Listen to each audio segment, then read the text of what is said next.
11.6 Conditional Probability.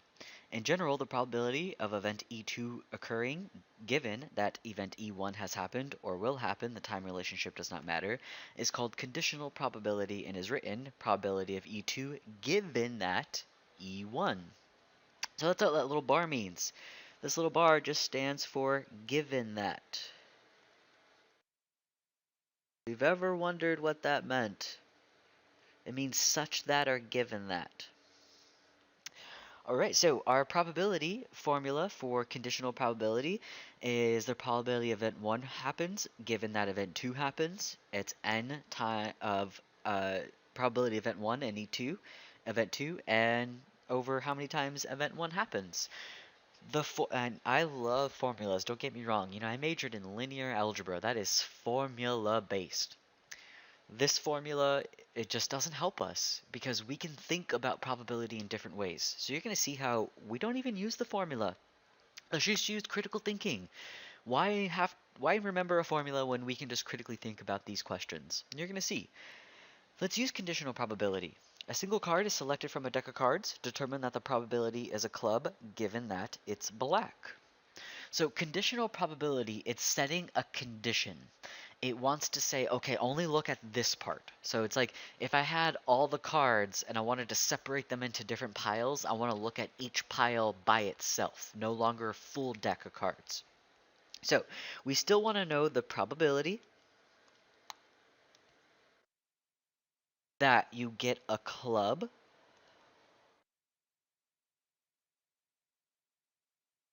given that it's black.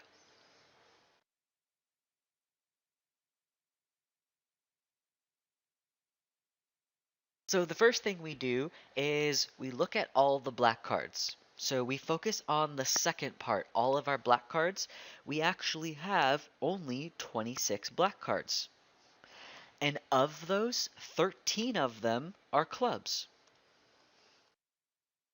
13 over 26, we get 1/2, which is 0.5, and that's 50%.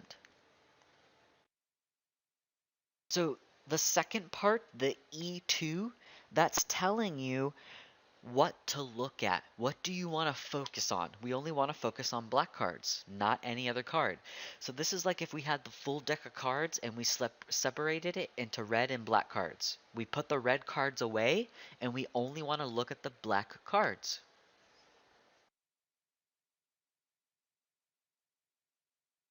All right, example 2. It'll help clear up what condition is because you can actually see a different set of numbers here, a data table. So let's use conditional probability. 250 patients who had knee, hip, or heart surgery were asked whether they were satisfied, dissatisfied, or neutral regarding the results of their surgery. So why would we use it? Here we go. Let's say you're an office manager or you run the hospital or your operating room and you want to see, okay, how are people? Are they satisfied with what they're doing? Are our surgeons doing their job? Are people happy with the care they're getting? This is what you do. If you've ever done a little survey for your doctor's visit, this is what they're doing. It's just seeing, are you satisfied? Do we need to change things? Okay, if one person from the 250 patients selected at random, or surveyed is selected at random, determine the probability that the person was satisfied with the results of the surgery, and then so on. Let's just do part A. So part A, we have the probability that they were satisfied.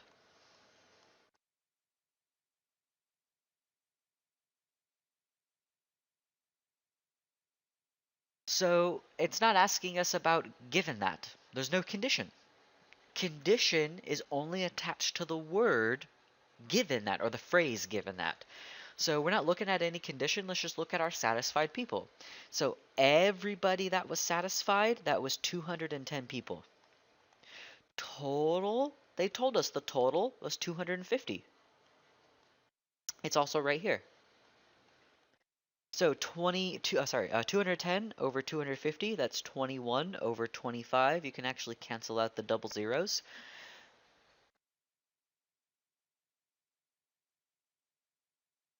21 divided by 25, we get 0.84, which is 84%.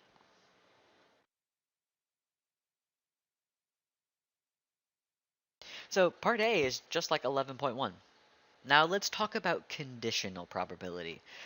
So, out of the 250, determine the probability that the person selected was satisfied with the results of the surgery given that the person had knee surgery. So, we're looking for the probability that they were satisfied given that it was knee surgery.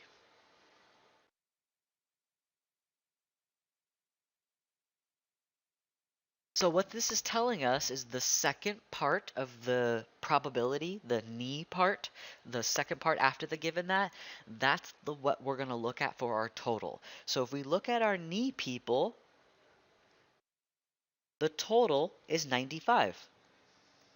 Now, only looking at the knee people, so where we underlined, let's see how many were satisfied. 75. So 75 divided by 95, we get 15 over 19. You can simplify that down into 15 over 19.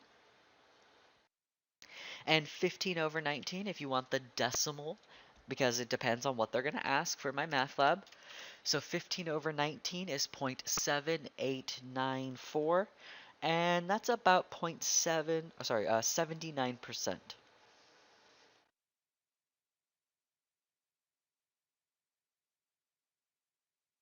So the knee, the second part of your probability and how we set it up, that's what you want to look at. That's like saying, I took it all out and I separated it, and I only want to look at the knee people. All right, let's do C. So, of C, how many people of the 250 was dissatisfied with the result of the surgery given that the person had hip surgery? All right, we still want to know a few things. Let's just set it up how we always set it up. They were dissatisfied given that the person had hip surgery.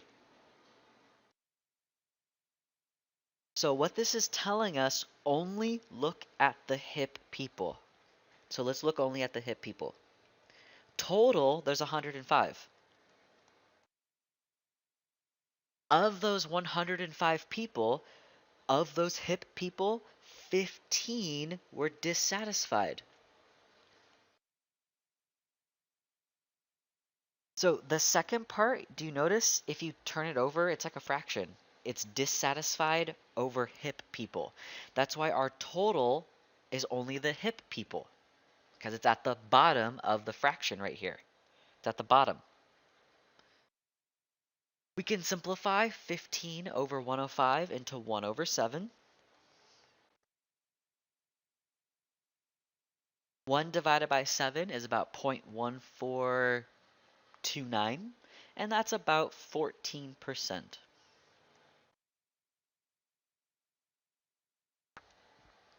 I want you to try and do D. So pause. Okay, I hope you paused. I hope you do these, because guess what?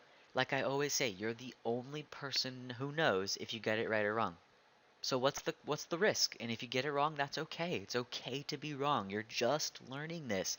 Give yourself grace.